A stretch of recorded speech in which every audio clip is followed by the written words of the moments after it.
I tilfælde af ulykkestilfælde på veje og gader, skal man tage vidner på ulykken og måle, hvorledes vognen står efter sammenstødet.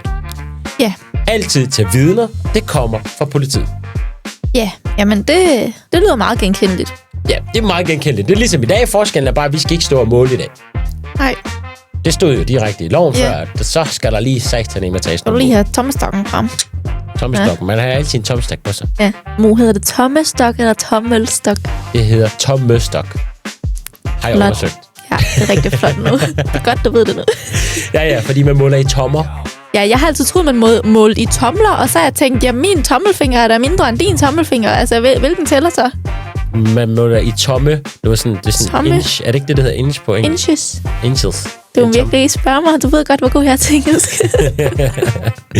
How are you? Can you speak English? Jeg har altid fortalt, at når Kav, hun taler engelsk, så er det sådan, det er Kavs svar på Siri-engelsk. Ja. Selvom jeg virkelig ikke prøver at lyde som Siri, men... Ja, det er bare Siri, der taler engelsk. Hello, how can I help you? You want to exchange your license? Okay, let's go. Iskold, Kav, jeg siger dig.